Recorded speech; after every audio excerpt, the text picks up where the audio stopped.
O meu convidado de hoje do podcast 45 do Primeiro Tempo é uma das grandes autoridades brasileiras em astrologia. Costuma trazer essa arte de acessar os saberes para um campo mais compreensível, mais didático. Não à toa, seu último livro tem como título A História da Astrologia para quem tem pressa. Mas antes de estudar os astros, ele levou a vida, digamos, numa flauta. Ele foi flautista da banda do músico Zé Ramalho, lá no início dos anos 80. Eu estou falando do astrólogo, músico e também escritor Valdemar Falcão. Vamos ouvir um trecho dessa entrevista e o que ele acha, o que a astrologia acha de tudo isso que está acontecendo no mundo por conta da pandemia do coronavírus. É um momento de um encontro muito grande conosco mesmos, né? Eu outro dia escrevi um pensamentozinho que me ocorreu, que diz assim, o mundo inteiro está submetido a um destino comum nesse momento, né? Que é o fato de estar todo mundo em casa por causa do vírus e tudo mais. E, ao mesmo tempo, cada um de nós individualmente está mais pleno do seu livre-arbítrio, porque pode escolher fazer disso o que quiser. Então é um destino comum a todo o planeta, que é uma coisa que nunca aconteceu antes na história desse planeta. Quer dizer, a gente teve crises antes que eram regionais, né? As grandes guerras foram na Europa, guerra do Vietnã na Ásia, problemas no Oriente Médio, toda essa parte bélica, né? E por outro lado, a maneira como a gente está tendo que lidar com essa realidade agora é igual. O cara lá do outro lado do mundo está usando uma máscara como eu estou, está praticando isolamento social, quer dizer, uma coisa que afetou o planeta inteiro de uma vez só. Isso nunca aconteceu antes na história conhecida nossa desse planeta. Eu até outro dia conversei com um rapaz, um argentino aí, que tem lembranças de tempos muito antigos, porque, né, existe a lenda da Atlântida e da Lemúria, né, que foram continentes anteriores a essa nossa humanidade aqui agora. E esse rapaz tem lembranças dessa época, é um negócio muito espantoso a capacidade dele recordar. E eu perguntei para ele, vem cá, lá nas outras civilizações que você viveu, já aconteceu uma crise igual a essa, do planeta inteiro parar junto? Ele falou, não, é a primeira vez que isso acontece. Então é uma coisa que abrange aí, sei lá, 15 mil anos, 20 mil anos de história desse planeta. E quando a gente está falando 15 mil anos, 20 mil anos, para cada um de nós individualmente é muita coisa, mas para o planeta em si, que tem 4 bilhões e meio de anos, né, é um estalar de dedo, né? Tudo passou.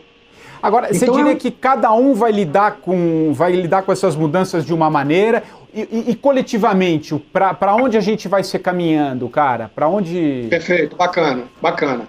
Aí é o seguinte, né, tem aquela famosa lenda da Era de Aquário, que está começando, a Era de Peixe que está acabando. Nós estamos agora, exatamente durante esse período, no meio da transição. Eu digo que é uma curva descendente, que a Era de Peixe está terminando, né, e uma curva ascendente, que a Era de Aquário está começando.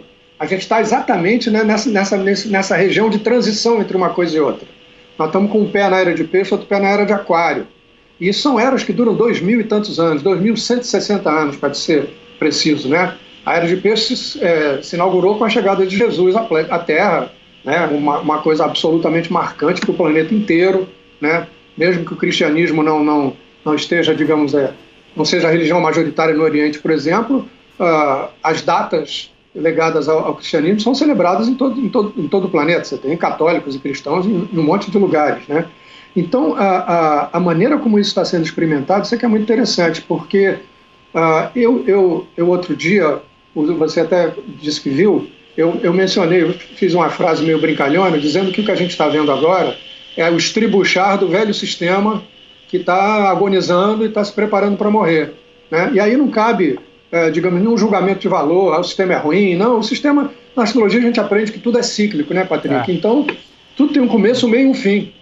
Então, esse sistema que a gente vive está chegando ao fim, porque não precisa nem entrar em grandes misticismos ou esoterismos. Se você pegar essa realidade que a gente tem hoje em dia, eu estou aqui na minha casa, em São Conrado, no Rio de Janeiro, conversando com você em São Paulo, e ao vivo, em tempo real, né? Então, toda essa conquista tecnológica que vem justamente ali da virada do século XX para o século XXI, que possibilitou essa expansão das telecomunicações, né? O celular hoje em dia é um computador de bolso, literalmente, né? Ele até fala, você até usa ele para ligar para as outras pessoas, mas você tem um monte de recursos ali. Então, primeiro trouxe essa consciência de que nós estamos todos no mesmo barco, né? Que acontece lá do outro lado do mundo. Pouco antes da gente entrar no ar aqui, eu estava vendo cenas aí na TV de vocês da pancadaria lá nos Estados Unidos por causa dessa questão. Então você percebe também isso, quer dizer, é uma coisa planetária, entendeu, Patrick? Então nós estamos encarando esse final, porque o sistema não dá conta de acompanhar a velocidade com que a gente processa a vida. Não é nem um julgamento filosófico ou ideológico, nada disso, é um julgamento factual, uma avaliação factual, no sentido de que a comunicação está muito mais veloz do que o sistema consegue responder a ela, né? A gente podia votar por celular hoje em dia, por exemplo, entendeu? Fazer o nosso voto num aplicativo de celular, quer dizer, mudou tudo.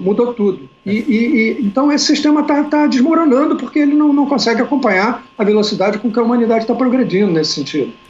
E aí, a partir disso, é sempre um olhar mais humano sobre tudo isso. Você falou um pouco de o que acontece na China, o que acontece em qualquer canto do mundo, em pouco tempo está aqui, a gente está totalmente interligado. Eu estou aqui em São Paulo, você está aí no Rio. Enfim, se a gente quisesse fazer uma reunião aqui, trazendo pessoas do mundo inteiro, a gente conseguiria. Quer dizer, está mais do que nunca que a gente está compartilhando uma série de coisas. Quando você diz esse final de uma era que não cabe mais, a gente vê também um certo conservadorismo ainda tentando resistir de alguma maneira, ao mesmo tempo que a gente vê uma outra força querendo nascer. Você diria então que esse momento agora, né, esses últimos meses, eu não sei quanto tempo ainda nós ficaremos nessa situação, vai ser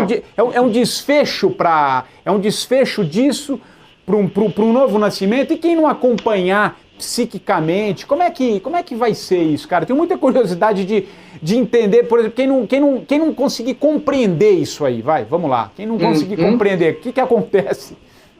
Perfeitamente. Pô, suas perguntas estão geniais, Patrick. Primeiro de tudo, o seguinte, vamos falar do conservadorismo. Capricórnio é um signo conservador.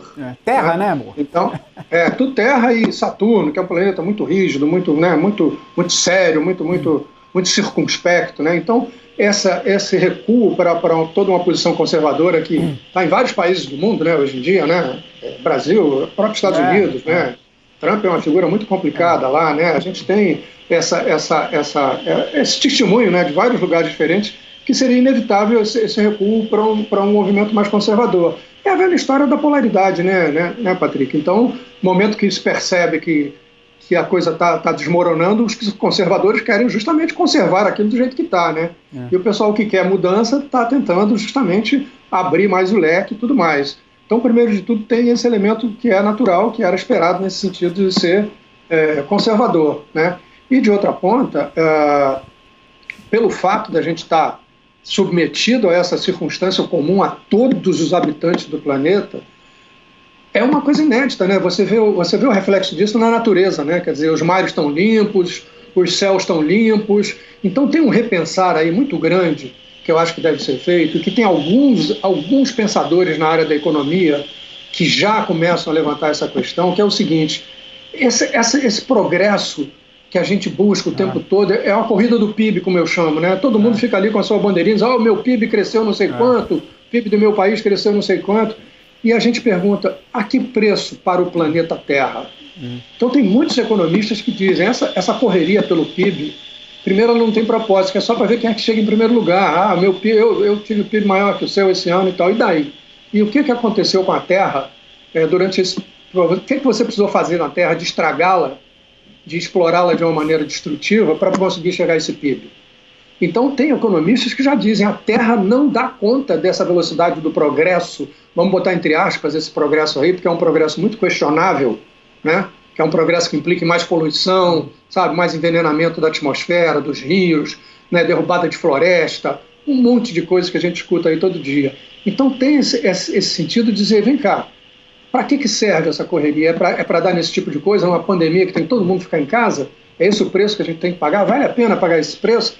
Vale a pena a gente devastar o planeta de uma forma que a gente daqui a pouco não tenha mais determinados recursos?